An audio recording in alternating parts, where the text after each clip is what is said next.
Google Pixel 3 XL specs. Design: aluminum frame. Gorilla Glass 5 front and back, IP68 rating. Display: 6.3-inch. 2960 by 1440, 18.5:9, OLED, HDR10. Chipset: Qualcomm Snapdragon 845, octa-core, 4x2. 5 GHz Kryo. 385 gold and 4x1. 6 GHz Kryo. 385 silver, CPU, Adreno 630 GPU. Pixel Visual Core. Titan M Security Module. Memory: 4 GB LPDDR4X RAM.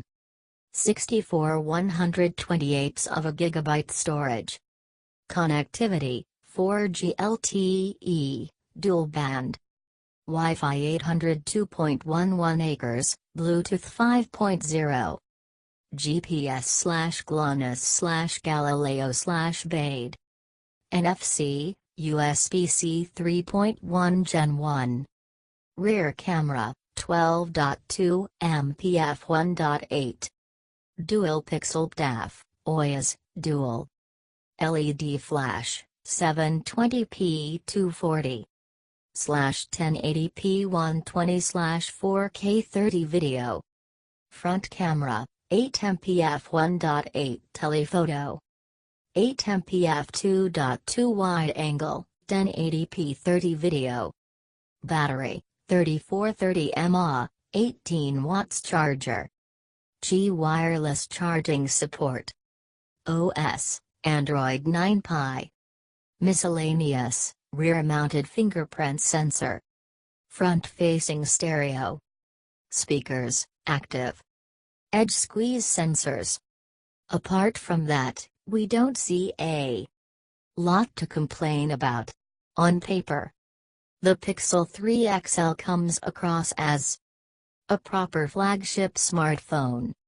There are a few things that bother us, such as the 4 GB memory and storage options that max out at 128 GB, but we will have to wait and see if those present any issues later. Overall, though, we are looking forward to diving into this phone. Pixel phones are always exciting, as this year's launch has been mired in controversy. While the Pixel devices are no strangers to controversy, the Pixel 3 XL got its fair share even before the device was launched. Much of it had to do with the design of the phone, which, admittedly, isn't Google's finest work. Are a lot more than just hardware specifications. And Google is big on using software to work smarter, not harder. But it's 2018, and you need both good software and hardware if you need to stand out.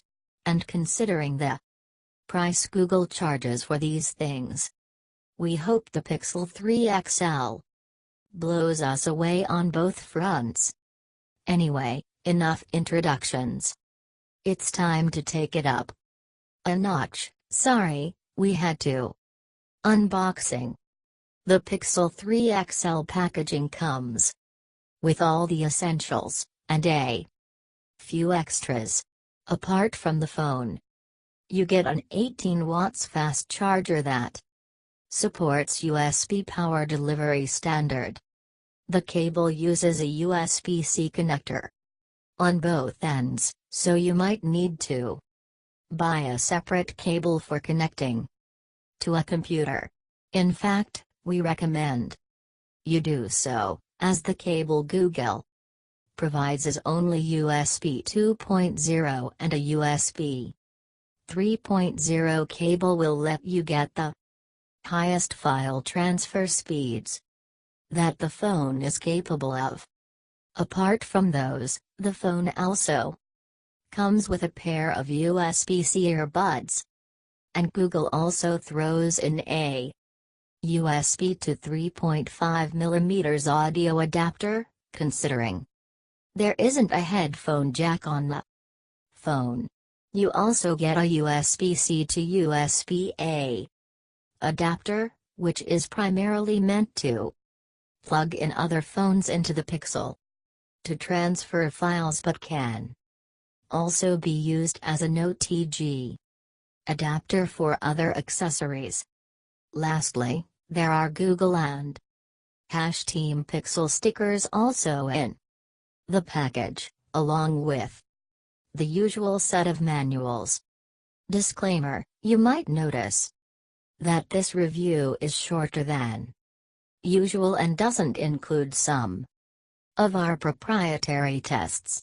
The reason is it has been prepared and written far away from our office and test lab.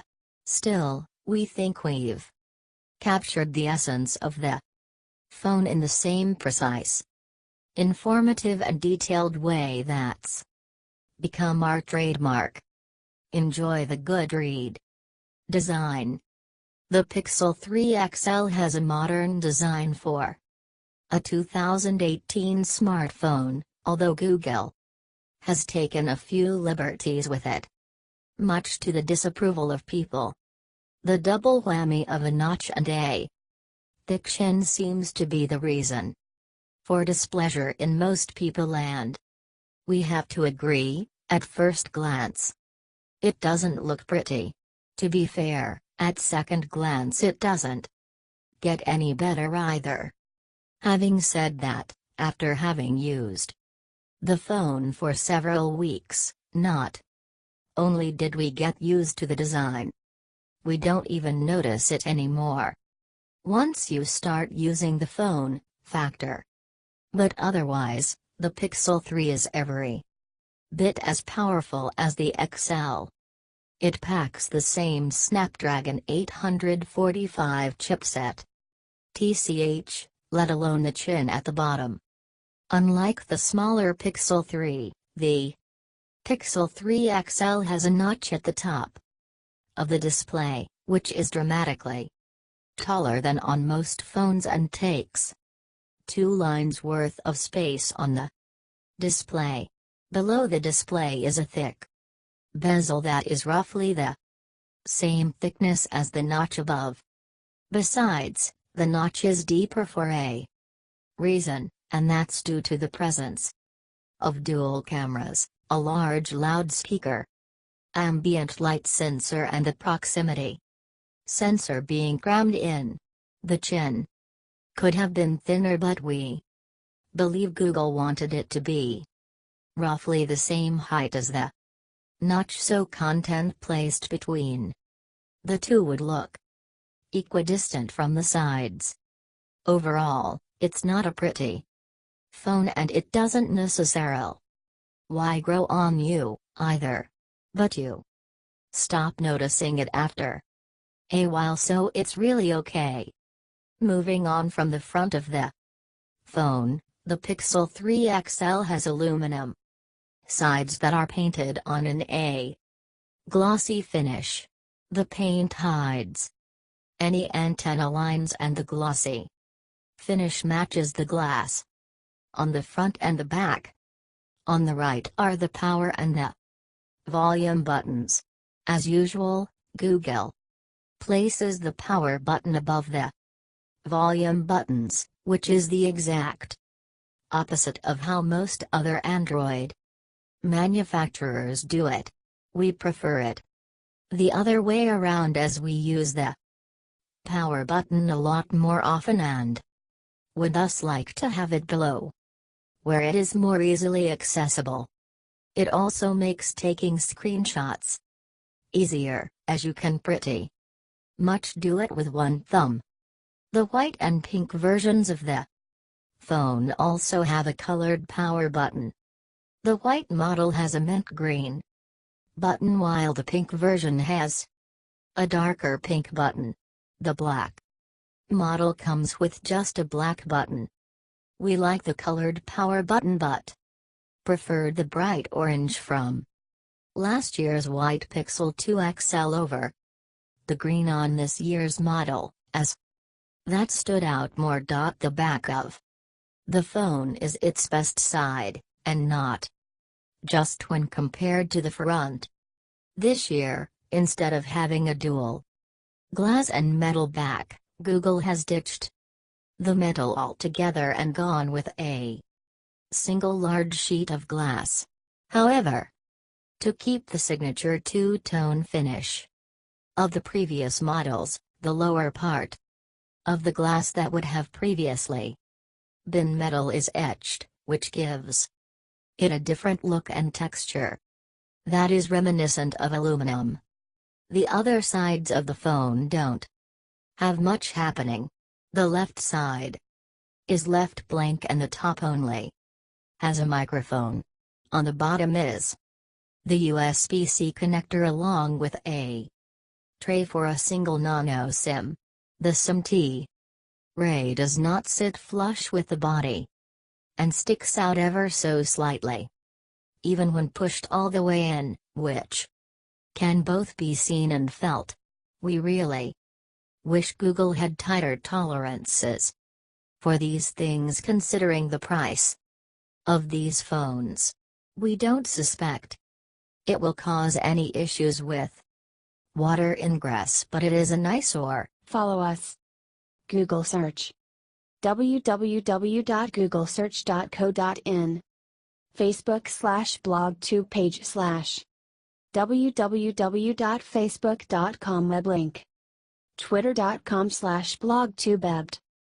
Twitter.com web link. If you like this video, click like icon and share your friends. If you want more best videos, please subscribe and click bell icon.